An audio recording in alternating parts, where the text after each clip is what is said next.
আর এই মুহূর্তে যে খবরের দিকে নজর রাখবো, বাংলাদেশের রাজনৈতিক অস্থিরতা এখনো পর্যন্ত অব্যাহত রয়েছে। শনিবার থেকে শুরু হওয়া রাজনৈতিক তৎপরতা চলছে সোমবারেও। রবিবার এবং নানা গোষ্ঠী রাজনৈতিক দলের সঙ্গে কথা বলেছেন বাংলাদেশের অন্তর্বর্তী সরকার প্রধান ইউনূস। তবে ডিসেম্বরের মধ্যে দেশে ভোট করানোর দাবি মানার ইঙ্গিত মেলেনি। একাধিক বৈঠক কিন্তু করতে দেখা গিয়েছে মোহাম্মদ ইউনূসকে। তবে গণ অভ্যুত্থানের পর থেকে, যবে থেকে বাংলাদেশের দায়িত্ব নিয়েছেন মোহাম্মদ ইউনূস, তবে থেকে একাধিক প্রতিশ্রুতি দিলেও একটা প্রতিশ্রুতিও কিন্তু তারা পূরণ করতে পারেননি। এবং সেক্ষেত্রে ডিসেম্বরের মধ্যে দেশে ভোট করার জন্য যে দাবি উঠেছিল, সেই দাবি মানার কোনো ইঙ্গিত কিন্তু এখনো পর্যন্ত দেওয়া হয়নি বাংলাদেশের অন্তর্বর্তী সরকারের তরফে। বাংলাদেশের রাজনৈতিক অস্থিরতা অব্যাহত রয়েছে। গত বছর থেকেই যে গণ অভ্যুত্থানের ছবি আমরা দেখেছিলাম, একাধিকবার সংঘর্ষের ঘটনা ঘটেছিল বাংলাদেশে, সেই উত্তেজনার পরিবেশ এখনো পর্যন্ত বজায় রয়েছে। এবং গত শনিবার থেকে শুরু হওয়া রাজনৈতিক তৎপরতা এখনো পর্যন্ত চলছে। সোমবার, রবিবারও নানা গোষ্ঠী, নানা রাজনৈতিক দলের সঙ্গে কথা বলেছেন মোহাম্মদ ইউনূস। তবে ডিসেম্বরের মধ্যে দেশে ভোট করানোর দাবি তোলা হয়েছিল। তবে সেক্ষেত্রে বাংলাদেশে কি ডিসেম্বরের মধ্যে দেশে ভোট হবে, সেই জল্পনা কিন্তু থাকছে। কারণ ডিসেম্বরের মধ্যে দেশে ভোট করানোর দাবি মানার কোনো ইঙ্গিত পাওয়া যায়নি মোহাম্মদ ইউনূসের তরফে। বাংলাদেশে এখনো রাজনৈতিক অস্থিরতা অব্যাহত রয়েছে। এবং গত বছরই আমরা দেখেছিলাম যে গণ অভ্যুত্থানের পর থেকে বাংলাদেশের অন্তর্বর্তী সরকার একাধিক প্রতিশ্রুতি দিয়েছিল, সেই প্রতিশ্রুতিও পূরণ করতে পারেনি তারা। আমরা এই সমস্ত বিষয় নিয়ে কথা বলবো। এই মুহূর্তে সরাসরি নিউজ রুম থেকে আমাদের সঙ্গে রয়েছেন আমাদের পলিটিক্যাল এডিটর আশিস চট্টোপাধ্যায়।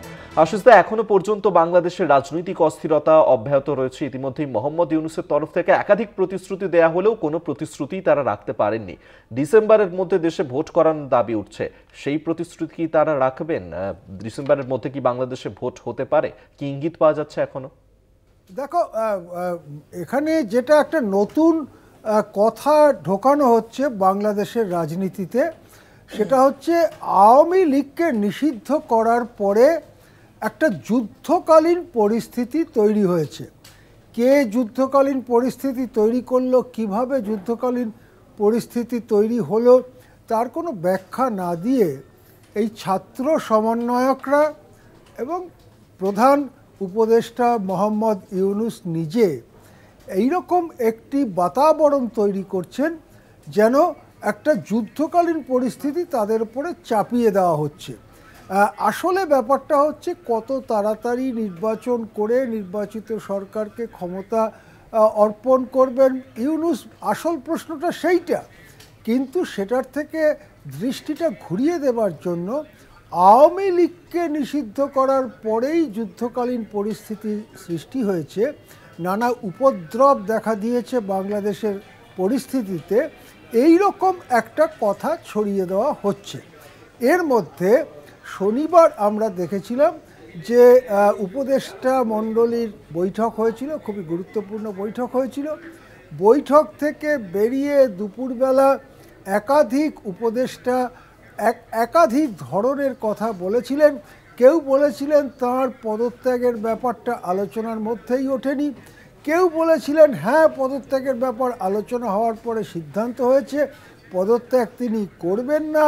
এই রকম নানান ধরনের কথা আমরা শনিবার শুনেছিলাম। এখন আজকে সোমবার সকালের দিকে আমরা তথ্য জোগাড় করেছি যে রবিবার কি কি ঘটনা ঘটেছে তার একটা তালিকা এই রকম। রবিবার ডক্টর মোহাম্মদ ইউনূসের প্রেস সচিব শফিকুল আলম জানিয়েছেন মোহাম্মদ ইউনূস আগামী 30 জুনের পর একদিনও ক্ষমতায় থাকবেন না। অর্থাৎ ব্যাপারটা সেই জায়গাতে দাঁড়ালো যে বিএনপি এবং অন্য আরও কেউ এবং বাংলাদেশের সেনা তারা চাইছেন ডিসেম্বরের মধ্যে ভোট করাতে, কিন্তু ইউনূস 30 জুনে ভোট 2026-এর, তার থেকে এখনও পর্যন্ত একটুও নড়ার ইঙ্গিত দিলেন না। এটা হচ্ছে রবিবারের ডেভেলপমেন্ট। বিভিন্ন রাজনৈতিক দলের নেতাদের সাথে প্রধান উপদেষ্টার বৈঠকে আগামীতে একটি অবাধ, সুষ্ঠু ও নিরপেক্ষ নির্বাচনের তাগাদা দিয়েছে দলগুলো। এইটা হচ্ছে আসল কথা। বাংলাদেশ ন্যাশনালিস্ট পার্টি প্রবলভাবে চাইছে ডিসেম্বরের মধ্যে ভোট করাতে, সেই কথাটা এখানে যেটা রয়েছে তাগাদা দিয়েছে। বিএনপির ভারপ্রাপ্ত চেয়ারম্যান তারেক রহমান বলেছেন, বিএনপির দাবি আগামী ডিসেম্বরের মধ্যে জাতীয় নির্বাচন অনুষ্ঠিত করতে হবে।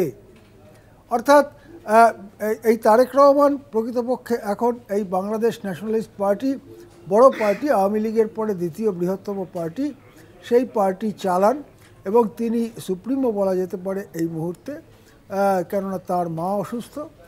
সেই দিক থেকে বলা যেতে পারে যে ডিসেম্বরের মধ্যে ভোট থেকে এক চুলো নড়েনি বিএনপি, সেটা তারেক রহমানের কথায় পরিষ্কার। আরও কত কঠোর কথা বলা যেতে পারে সেইটা আমি আরেকটা বলছি।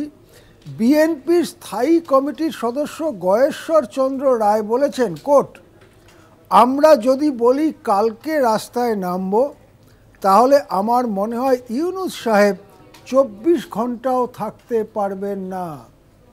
অর্থাৎ বিএনপি একটা প্রচ্ছন্ন হুমকির সুরে বলছে যে হয় এখনই মেনে নাও ডিসেম্বরে ভোট, তা না হলে আমরা যদি রাস্তায় নামি তাহলে আপনি 24 ঘন্টাও ক্ষমতায় থাকতে পারবেন না। এই পরিস্থিতিতে সোমবার সকাল থেকে আবার রাজনৈতিক তৎপরতা শুরু হয়েছে।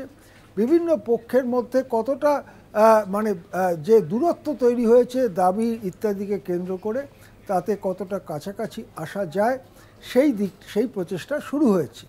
আরেকটি ঘটনা এর মধ্যে লক্ষ্য করা যাচ্ছে যে এই যে বাংলাদেশের সামগ্রিক পরিস্থিতিটা ভোট না করানোর জন্য তৈরি হচ্ছে বা আওয়ামী লীগকে নিষিদ্ধ করে গণতন্ত্রকে গলা টিপে মারার চেষ্টার জন্য তৈরি হচ্ছে, তার থেকে দৃষ্টি ঘোরাতে ভারত বিরোধিতার একটা সুর আরও চড়া হচ্ছে।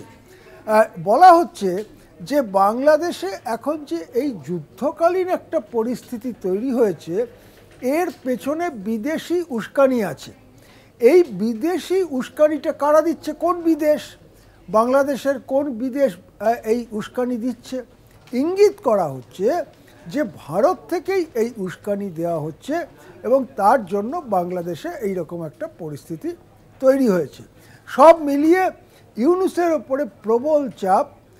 সেনাবাহিনী এবং বিএনপি দুটো সবথেকে বড় শক্তি বাংলাদেশে, তারা ডিসেম্বরের মধ্যে ভোট করানোর ব্যাপারে সোমবার সকাল অবধি অনড়।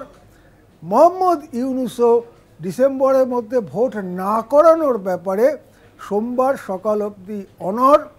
এই লড়াই চলছে, পরিণতি কোন দিকে যায় সেদিকে আমরা এখানে একটা বিষয় আপনার কাছে জানতে চাইবো আশিস দা, এই যে এই মুহূর্তে বাংলাদেশ যে সাঁড়াশি চাপে রয়েছে, একদিকে বাংলাদেশ সেনা, অন্যদিকে বিএনপি, তারা এখনো পর্যন্ত চাপের মধ্যে রেখেছে বাংলাদেশের অন্তর্বর্তী সরকারকে এবং সেক্ষেত্রে পদত্যাগের একটা জল্পনা চলছিল মোহাম্মদ ইউনূসের, আপাতত সেই জল্পনা রয়ে গিয়েছে, তিনি পদত্যাগ করছেন না।